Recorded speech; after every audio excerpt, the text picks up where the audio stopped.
অবৈধ কুয়ো কয়লা খাদানে কয়লা কাটতে গিয়ে বিষাক্ত গ্যাসে আক্রান্ত দুই শ্রমিক। জামুরিয়া থানা এলাকায় রমরমিয়ে চলছিল অবৈধ কয়লা খাদান। জীবন জীবিকার নির্বাহের তাগিদে সেই অবৈধ কয়লা খাদানে কাজ করতে এসে দুই শ্রমিক খাদানের গভীরে পড়ে যায়। ঘটনাটি ঘটেছে জামুরিয়া থানার অন্তর্গত নর্থ শেয়ারশোল এলাকায়। খাদানের গভীরে পড়ে যাওয়া দুই শ্রমিকের নাম সঞ্জিত বাউরি ও রবি কর্মকার। দুজনেই স্থানীয় বারুল গ্রামের বাসিন্দা। ঘটনার খবর পেয়ে ছুটে আসে স্থানীয় বাসিন্দারা। খবর দেওয়া হয় পুলিশে। ঘটনাস্থলে ছুটে আসে জামুরিয়া থানার পুলিশ ও দমকল বাহিনী এবং সিআইএসএফ এর আধিকারিকরা। দীর্ঘ সময় পেরিয়ে যাবার পরও এখনো হয়নি উদ্ধার কাজ। বেলা বাড়ার সাথে সাথে ঘটনাস্থলে ভিড় জমায় স্থানীয় বাসিন্দারা। এলাকার মানুষ একজোট হয়ে প্রশাসনের বিরুদ্ধে ক্ষোভ উগরে দেয়। স্থানীয়দের বক্তব্য, সারা পশ্চিমবঙ্গ জুড়ে চলছে সিন্ডিকেট রাজ। সেরকমই জামুরিয়াতেও সিন্ডিকেটের অধীনে অবৈধ কয়লা খাদান চলছে। সেই খাদানেই জীবন জীবিকা নির্বাহের জন্য এলাকার মানুষ সামান্য মজুরিতে কাজ করে। আজ সেরকমই এক অবৈধ কয়লা খাদানে স্থানীয় বারুল গ্রামের দুই শ্রমিক খাদান ঝালাই করতে গিয়ে খাদানের গভীরে পড়ে যায় তারা। বর্তমানে জীবিত না মৃত এখনো পর্যন্ত সেই খবরে ধোঁয়াশা। পরবর্তীতে উদ্ধারকারী দল এসে একটি আস্ত মুরগি খাদানে নামিয়ে দেখে যে সেই মুরগিটিও মারা যায়। তাদের অনুমান যে পরবর্তীতে উদ্ধারকারী দল এসে একটি আস্ত মুরগি খাদানে নামিয়ে দেখে যে সেই মুরগিটিও মারা যায়। তাদের অনুমান যে খাদানের নিচে বিষাক্ত গ্যাস রয়েছে। বর্তমানে বারুল গ্রামের দুই শ্রমিক এখন কি পরিস্থিতিতে আছে উদ্ধার কার্যের পরই জানা যাবে। প্রশাসন সূত্রে খবর, জোর কদমে চলছে।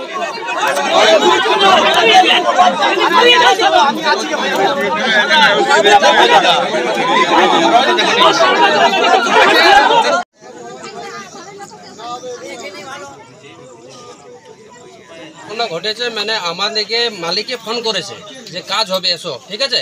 আমাদের কি কাজ, কেমন খাদান আমরা সেটাও নেমে দেখিনি।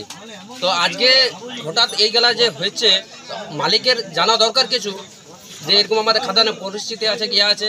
এখন বলতে চাইছি আমরা যে আমাদের যে যারা মরে গেছে দুজন, তাদের বাচ্চা, ছোট ছোট বাচ্চা আছে, ঠিক আছে। তাদের বাড়িতে 2-3 জন বিধবা হয়ে গেছে। ইয়ার আগে তার দাদা মারা গেছে, ঠিক আছে, দাদা মারা গেছে। সংসার চালাবার মতো ওদের কেউ নেই। দাদা মারা গেছে, বাবা মারা গেছে। এই যে ভাইটা ছিল সংসার মুখে দুটি দিবার মতন, তাও মানে দুজনাকারই মানে কিচ্ছু নেই ওদের। তারপরে ওরা আমি বলবো যে ওদের কিচ্ছু নেই। আর তারপরে যদি কিছু করেন আপনারা সবই পারবেন মিডিয়া। আমাদের গরিবের পাশে কেউ আসছে না, কোনো বড় নেতা আসেনি। যদি এখন কোনো একটা ইয়া হতো তখন চলে আসতো। যদি এই যে ইয়াতে কি নাম বলে কালকে যে ঘটনা ঘটলো, বড় বড় নেতা চলে যাবে। আমাদের এই দিকে কোনো আসছে না। খাদানগুলো কি অবৈধ খাদান? অবৈধ খাদান। আমার মারা গিয়েছে, তারা তো মারা গিয়েছে। তো এদের মধ্যে যারা বেঁচে আছে তাদের মুখে অন্ন জোটাবার জন্য কিছু একটা ব্যবস্থা। আমরা আর কিচ্ছু চাই না। হয়তো কোনো একটা কাজ দিয়ে হলো দুজনাকে দুটো, আর কিছু সামথিং কিছু দেওয়া হলো। ওই জন্য এক বাচ্চা পবন পাল। আপনি কেন এখানকার স্থানীয় বাসিন্দা? না, আমার গ্রাম বারুল। কাজে ডেকেছিল ফোন করে, এখান থেকে লোক মালিকটা ডেকেছিল।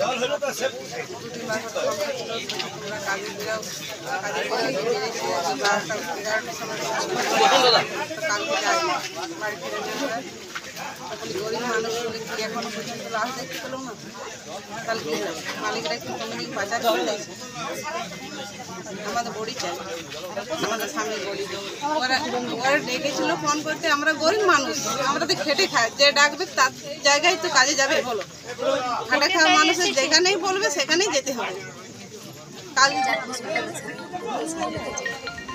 তারপর আর বাড়ি ফিরে যাইনি। তারপর আমরা খুঁজাখুঁজি করেছি, বলেছি, শুনলাম যে গ্যাস লেগেছে। গ্যাস লেগে খাদানের ভেতরে আছে। স্যার এতক্ষণ বেলা হয়ে গেল, এখন আমার স্বামীর বডি ওঠেনি কেন? পুলিশ প্রশাসন বলে কি কিছুই নেই? হ্যাঁ, পুলিশ হলে কী করতে আছে? পঞ্চায়েত পুলিশ তাহলে কেন? কিসের জন্য গেলা? যদি আমাদের সাধারণ মানুষের উপর না দাঁড়াবে কিসের জন্য? ওই বাচ্চাগুলোকে আমি কী খাওয়াবো? এখন দুটো বাচ্চা আছে আমার। আর আমার কোনো আমার ই নেই। আমার বাপের বাড়ির সাথে আমার কোনো সম্পর্ক নেই। আমি লাভ মনে বিয়ে করেছি, বাবা মায়ের বিরুদ্ধে বিয়ে করেছি। আমি এখন কী করবো? আমি কার কাছে যাবো? আমি কী করবো?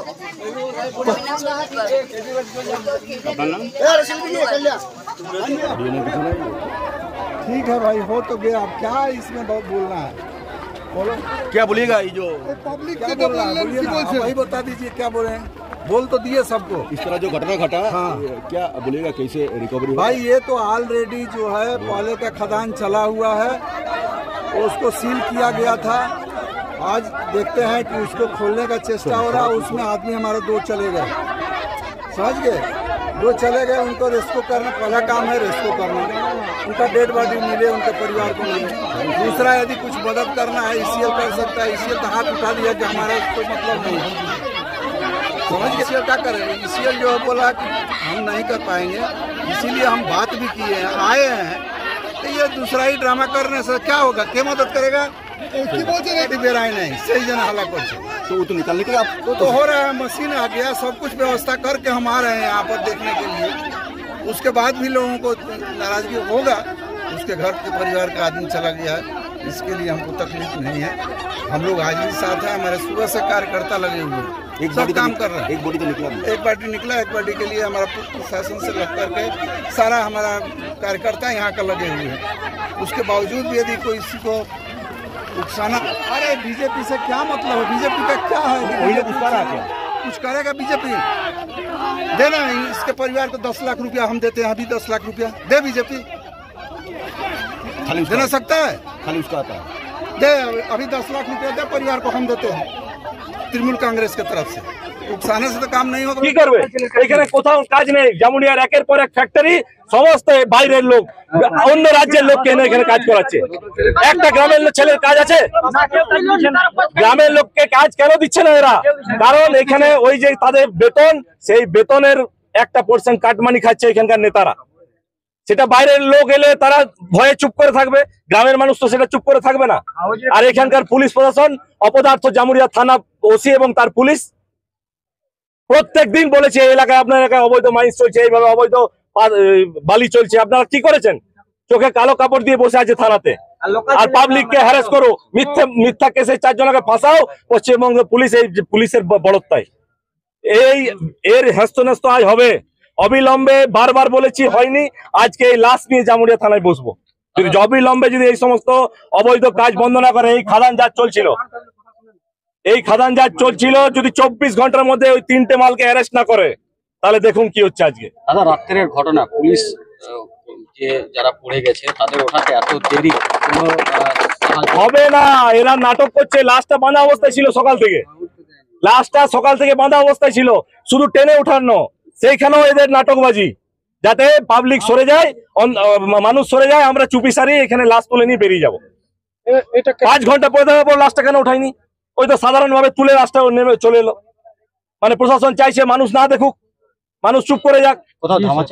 ধামাচাপা তো প্রতিদিন চলছে, ধামাচাপা চলছে লোকাল পুলিশের থ্রেড নিয়ে।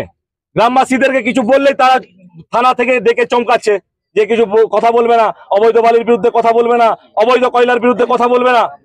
এই জিনিস চলবে না এই পশ্চিম বর্ধমানে, আসানসোল শিল্পাঞ্চলে।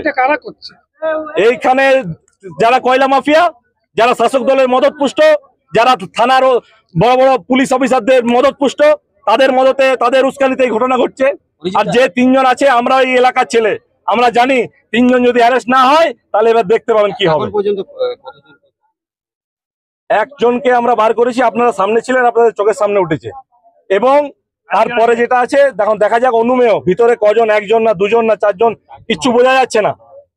যতক্ষণ না ইসিএল এর রেস্কিউ টিম নেমে, অক্সিজেন, ভিতরে গ্যাসের প্রবলেম হতে পারে, অক্সিজেন নিয়ে ওইখানে নেমে তারপরে ব্যবস্থা হবে।